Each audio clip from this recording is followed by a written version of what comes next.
ಈ ಕ್ಷಣದ ಒಂದು ಮೇಜರ್ ಬ್ರೇಕಿಂಗ್ ಅಪ್ಡೇಟ್ ಕಡೆ ಗಮನ ಕೊಡೋಣ. ಪ್ರಜ್ವಲ್ ರೇವಣ್ಣ ರದ್ದು ಎನ್ನಲಾದ ಅಶ್ಲೀಲ ವಿಡಿಯೋ ಆರೋಪ ಪ್ರಕರಣಕ್ಕೆ ಸಂಬಂಧಪಟ್ಟಂತೆ ಪ್ರತಿಭಟನೆಗಳು ಇನ್ನೂ ಕೂಡ ತೀವ್ರ ಸ್ವರೂಪವನ್ನು ಪಡೆದುಕೊಳ್ತಾ ಇದೆ. ಡಿಸಿ ಕಚೇರಿ ಮುಂದೆ ಕಾಂಗ್ರೆಸ್ ಮಹಿಳಾ ಘಟಕ ಪ್ರತಿಭಟನೆಯನ್ನ ನಡೆಸ್ತಾ ಇದೆ. ಪ್ರಜ್ವಲ್ ವಿರುದ್ಧ ಸೂಕ್ತ ಕ್ರಮವನ್ನ ಕೈಗೊಳ್ಳುವಂತೆ ಆಗ್ರಹಿಸ್ತಾ ಇದೆ. ಮಹಿಳಾ ಘಟಕ ಕಾಂಗ್ರೆಸ್ನ ಸುಮಾರು 20ಕ್ಕೂ ಹೆಚ್ಚು ಮಹಿಳೆಯರು ಧರಣಿಯನ್ನ ನಡೆಸ್ತಾ ಇದ್ದಾರೆ. ಡಿಸಿಗೆ ದೂರನ್ನ ಕೊಡಲಿದ್ದಾರೆ. ಡಿಜಿ ಕಚೇರಿ ಮುಂದೆ ನಡೀತಾ ಇರೋದು. ಡಿಜಿಗೆ ದೂರನ್ನ ಕೊಡ್ಲಿಕ್ಕೂ ಕೂಡ ಕಾರ್ಯಕರ್ತೆಯರು ನಿರ್ಧಾರವನ್ನ ಮಾಡಿದ್ದಾರೆ. ದೃಶ್ಯದಲ್ಲಿ ಗಮನಿಸ್ತಾ ಇದ್ದೀರಿ. 20ಕ್ಕೂ ಅಧಿಕ ಮಂದಿ ಕಾಂಗ್ರೆಸ್ನ ಮಹಿಳಾ ಘಟಕದ ಸದಸ್ಯರು ಡಿಜಿ ಕಚೇರಿ ಮುಂದೆ ಪ್ರತಿಭಟನೆಯನ್ನ ನಡೆಸುತ್ತಿದ್ದಾರೆ. ಪ್ರತಿಭಟನೆಯ ನಂತರದಲ್ಲಿ ಡಿಜಿಗೆ ಖುದ್ದು ದೂರನ್ನ ಕೊಡೋದಾಗಿಯೂ ಕೂಡ ನಿರ್ಧರಿಸಿದ್ದಾರೆ.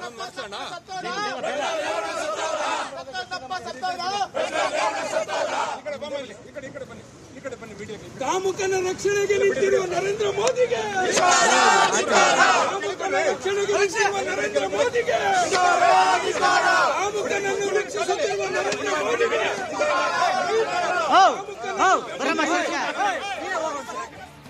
ಪ್ರತಿಭಟನೆ ನಡೀತಾ ಇರುವ ಸ್ಥಳದಿಂದಲೇ ನನ್ನ ಕಲೀಗ್ ಅಜಯ್ ನೇರ ಸಂಪರ್ಕದಲ್ಲಿದ್ದಾರೆ. ಅಜಯ್, ನಿರಂತರವಾಗಿ ಕಾಂಗ್ರೆಸ್ ಬೇರೆ ಬೇರೆ ಜಿಲ್ಲೆಗಳಲ್ಲೂ ಕೂಡ ಪ್ರತಿಭಟನೆಯನ್ನ ಮಾಡ್ತಾ ಇರೋದನ್ನ ಗಮನಿಸ್ತಾ ಇದ್ದೀವಿ. ಇದೀಗ ವಿಶೇಷವಾಗಿ ಮಹಿಳಾ ಘಟಕ ಡಿಜಿಗೆ ಕಂಪ್ಲೇಂಟ್ ಕೊಡ್ಲಿಕ್ಕೂ ಕೂಡ ಮುಂದಾಗ್ತಿದ್ದಾರೆ.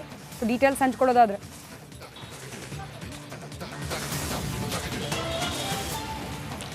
ಸ್ಮಿತಾ ರಂಗನಾಥ್, ಈಗಾಗಲೇ ಸಾಕಷ್ಟು ಆಕ್ರೋಶ ಕೂಡ ಈಗಾಗಲೇ ವ್ಯಕ್ತವಾಗ್ತಿರುವಂಥದ್ದು. ರಾಜ್ಯಾದ್ಯಂತ ಕೂಡ ಪ್ರತಿಭಟನೆ ಕಿಚ್ಚು ಹೆಚ್ಚಾಗಿದೆ. ಈಗಾಗಲೇ ಬೆಂಗಳೂರಿನಲ್ಲೂ ಕೂಡ ಇವತ್ತು ಭಾನುವಾರ ಆಗಿದ್ರೂ ಕೂಡ ಎಲ್ಲರೂ ಕೂಡ ಈಗಾಗಲೇ ಏನು ಪ್ರಜ್ವಲ್ ರೇವಣ್ಣ ಅವರ ವಿರುದ್ಧ ಕೇಳಿ ಬರ್ತಿರುವಂಥ ಆರೋಪ ಏನಿದೆ ಅದರ ವಿರುದ್ಧ ಈಗಾಗಲೇ ಕಂಪ್ಲೇಂಟನ್ನು ಅಂದರೆ ದೂರನ್ನು ಕೊಡೋದು. ನನ್ನ ನೆಲದ ಭಾಷೆಯು ದೂರ ಬಲು ದೂರ, ಈ ಮನಕಂತೂ ದಾರಿ ತೋರುತ್ತಿದೆ. ಆ ಭಾಷೆಯದೇ ಬೆಳಕು ಬೆಳಕುವ ಬೆಳಕು ಬೆಳಕುವ. ದೂರ ಎಷ್ಟೇ ಹೋಗಿ ಈ ಭಾಷೆಯಿಂದ ದೂರವಾಗಲಾರಿರಿ. ವಿಮಲ್, ನಮ್ಮ ಭಾಷೆ ಕೇಸರಿ. ಅದಕ್ಕೂ ಸಹ ಬರ್ತಾ ಇರುವಂಥದ್ದು. ಸೊ ಹೀಗಾಗಿ ಡಿಜಿ ಆಫೀಸಲ್ಲೂ ಕೂಡ ಈಗಾಗಲೇ ಎಲ್ಲರೂ ಕೂಡ ಅವರ ಒಂದು ಪೋಸ್ಟರ್ಗಳನ್ನ ಹಿಡಿದು ಈಗಾಗಲೇ ಪ್ರತಿಭಟನೆಗೂ ಕೂಡ ಮುಂದಾಗಿರುವಂಥದ್ದು. ಅಂದರೆ ನ್ಯಾಯವನ್ನು ಕೊಡಿಸ್ಬೇಕು, ನೀವಿಲ್ಲಿ ಮೌನವಾಗಿ ಇದ್ದೀರಿ, ನೀವು ಯಾವಾಗ ನಮಗೆ ನ್ಯಾಯವನ್ನು ಕೊಡಿಸ್ತೀರಿ ಅನ್ನೋ ಒಂದು ಮಾತನ್ನು ಕೂಡ ಇಲ್ಲಿ ಕೇಳ್ತಾ ಇದ್ದಾರೆ. ಸೊ ಹೀಗಾಗಿ ಎಲ್ಲರೂ ಕೂಡ 20ಕ್ಕೂ ಹೆಚ್ಚು ಏನು ಮಹಿಳಾ ಘಟಕದ ಸದಸ್ಯರು ಇವತ್ತು ಕಾಂಗ್ರೆಸ್ನವರು ಈಗಾಗಲೇ ಡಿಜಿ ಆಫೀಸ್ಗೂ ಕೂಡ ಬಂದಿರುವಂಥದ್ದು. ಈಗ ಅವರಂದರೆ ಇಲ್ಲಿಗೆ ಬಂದಿರುವಂಥವ್ರನ್ನೂ ಕೂಡ ಮಾತಾಡ್ಸೋಣ. ಮೇಡಮ್, ಇವತ್ತು ನೀವು ಕೂಡ ಕಂಪ್ಲೇಂಟ್ ಕೊಡೋಕ್ಕೆ ಬಂದಿದ್ದೀರಾ, ಏನು ಮೇಡಮ್ ನಿಮ್ಮ ಒತ್ತಾಯ? ಇಷ್ಟೇ ಸರ್, ಬೀದಿಯಲ್ಲೂ ಮಹಿಳೆಯರ ಮಾನ ಹರಾಜಾಗ್ತಾ ಇದೆ. ಅವರು ಸ್ವಾಭಿಮಾನದಿಂದ ಬದುಕಬಾರ್ದ? ಇಂಥವರು ಒಂದು ರಾಜಕಾರಣದಲ್ಲಿರೋರು, ಘನತೆವೆತ್ತಂತಹ ಸಂಸದರಾಗಿದ್ದಂಥವ್ರು, ಅವರ ಒಂದು ಪೆನ್ ಡ್ರೈವ್ಗಳು ಹೊರಗಡೆ ಬರ್ತಾ ಇದೆ. ಬೀದಿಯಲ್ಲೂ ಮಹಿಳೆಯರು ಯುವಕರು ನೋಡ್ತಾ ಇದ್ದಾರೆ. ಇದು ಆಗಬಾರ್ದಲ್ವಾ? ಬೇಟಿ ಬಚಾವ್ ಬೇಟಿ ಪಡಾವ್ ಎಲ್ಲಿದೆ ಸರ್?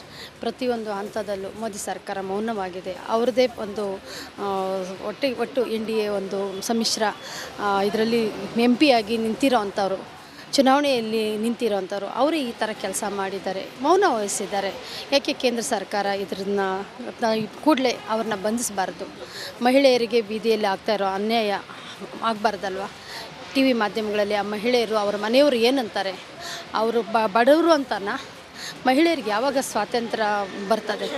ಯಾವತ್ತು ರಕ್ಷಣೆ? ನಾವಿಷ್ಟೇ, ಮಹಿಳೆಯರಿಗೆ ಕಾಪಾಡಿ, ಮಹಿಳೆಯರ ರಕ್ಷಣೆ ಕೊಡಿ, ಮಹಿಳೆಯರ ಹೋರಾಟಕ್ಕೆ ಜಯ ಸಿಗಲಿ. ಇಂತಹ ಒಂದು ಅತ್ಯಾಚಾರಿಗಳು ಆಗಬಾರ್ದು. ಅತ್ಯಾಚಾರಿಗಳನ್ನು ಈ ಕೂಡಲೇ ಬಂಧಿಸಬೇಕು. ಇಷ್ಟೇ, ಕಠಿಣ ಶಿಕ್ಷೆನೂ ಆಗಬೇಕು.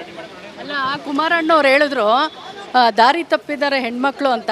ಇವಾಗ ಅವ್ರ ಮನೆಯಲ್ಲೇ ಹೆಣ್ಮಗು ಅವನು ಪ್ರಜ್ವಲ್ ರೇವಣ್ಣ ಇವಾಗ ಮಾಡಿರೋ ಕೆಲಸಕ್ಕೆ ಹೆಣ್ಮಕ್ಳು ದಾರಿ ತಪ್ಪಿದ್ದಾರೆ ಅಂತ ಕುಮಾರಣ್ಣ ಹೇಳಿದಾಗ ಇವಾಗ ಅವ್ರ ಮನೆಯಲ್ಲೇ ನಡೆದಿದೆ. ಅದಕ್ಕೇನು ಉತ್ತರ ಕೊಡ್ತಾರೆ ಅವರು? ಹೇಳಿ. ಏನು ಹೇಳಿದ್ರು? ಏನು ಫ್ರೀಯಾಗಿ ಹೋಗ್ತಾ ಇದ್ದಾರೆ, ಮಹಿಳೆಯರು ದಾರಿ ತಪ್ತಾ ಇದ್ದಾರೆ ಅಂತೇಳಿ ಅಪ್ಪಿತಪ್ಪಿ ಅಂತ ಹೇಳಿಬಿಟ್ರು. ಆಮೇಲೆ ಕ್ಷಮಾಪಣೆ ಕೇಳಿದ್ರು. ಅದೆಲ್ಲ ಮುಖ್ಯ. ಅವ್ರ ಮನೆಯಲ್ಲೇ ಈ ಥರ ನಡೆದಿದೆಯಲ್ಲ, ಅವ್ರು ಇವಾಗ ಯಾಕೆ ಮೌನವಾಗಿದ್ದಾರೆ? ಮಾತಾಡಲಿ. ಯಾಕೆಂದ್ರೆ ದೇಶದ ಘನತೆವೆತ್ತ ಪ್ರಧಾನಮಂತ್ರಿಗಳ ಮೊಮ್ಮಗ ಅಲ್ವಾ?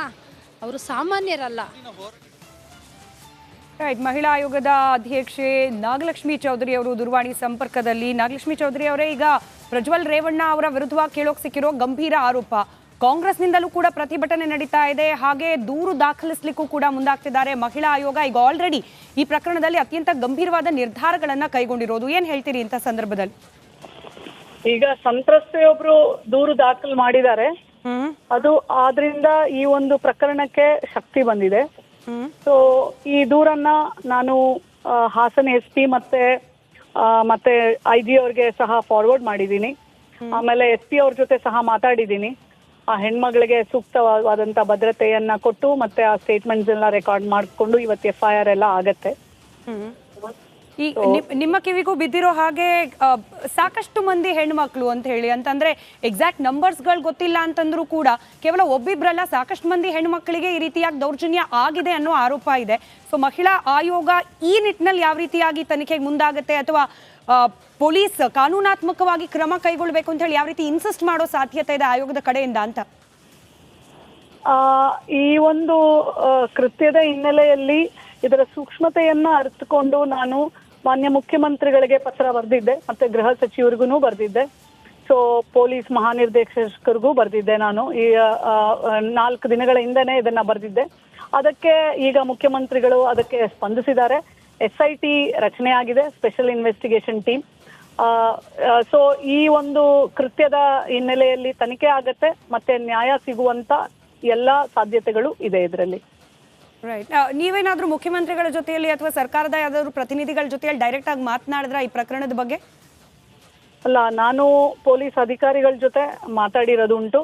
ಮುಖ್ಯಮಂತ್ರಿಗಳಿಗೆ ನಾನು ಮನವಿ ಪತ್ರವನ್ನ ಬರೆದಿರೋದು ಅವರ ಗಮನಕ್ಕೆ ಬಂದಿದೆ. ಅದರ ಹಿನ್ನೆಲೆಯ ಮೇಲೆ ನೀವು ಅವರ ಒಂದು ಇದರಲ್ಲಿ ಅವರು ಹಾಕಿದ್ದಾರೆ, ಮಹಿಳಾ ಆಯೋಗದ ಅಧ್ಯಕ್ಷರ ಮನವಿಗೆ ನಾನು ಸ್ಪಂದಿಸಿದ್ದೀನಿ ಅಂತ ಹೇಳಿ. ಸೊ ಹಾಗಾಗಿ ಅದು ಅಷ್ಟು ಸಾಕು ಈ ಒಂದು ಪ್ರಕರಣಕ್ಕೆ. ಈಗ ಅದಕ್ಕೆ ಬಹಳ ದೊಡ್ಡ ಶಕ್ತಿ ಬಂದಿದೆ. ಈಗ ನಿಮ್ ಗಮನಕ್ಕೂ ಬಂದಿರಬಹುದು, ಪ್ರಜ್ವಲ್ ರೇವಣ್ಣ ಅವರು ಆಲ್ರೆಡಿ ಸೈಬರ್ ಕಂಪ್ಲೇಂಟ್ ಒಂದನ್ನು ಲಾಂಚ್ ಮಾಡಿದ್ದಾರೆ. ಮಾಫ್ಟ್ ವಿಡಿಯೋಸ್ ಇದು ಅನ್ನೋ ಅರ್ಥದ ಕಂಪ್ಲೇಂಟ್ ಕೊಟ್ಟಿದ್ದಾರೆ ಅಂತ ಹೇಳಿ ಕೂಡ ಮಾಹಿತಿ ಇದೆ.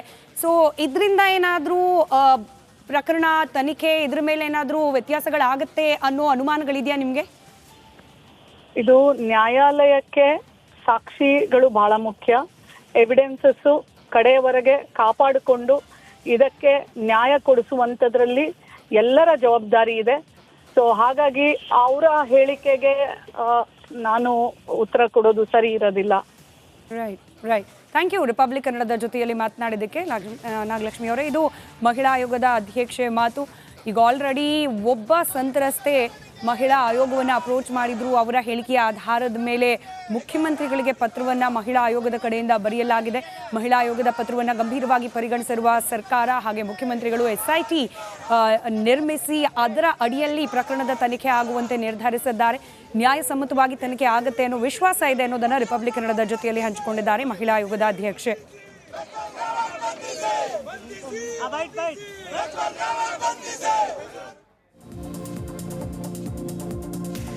ಕರ್ನಾಟಕ ಎಕ್ಸ್‌ಪ್ರೆಸ್‌ನಲ್ಲಿ ಯಾವೆಲ್ಲ ಸುದ್ದಿಗಳಿದೆ ಒಂದೊಂದಾಗಿ ನೋಡೋಣ ಬನ್ನಿ.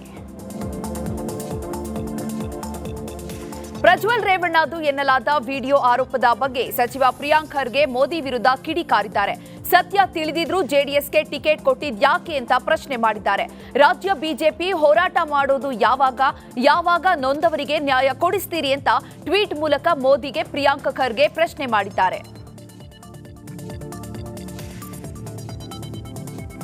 ರೈತರಿಗೆ 2,000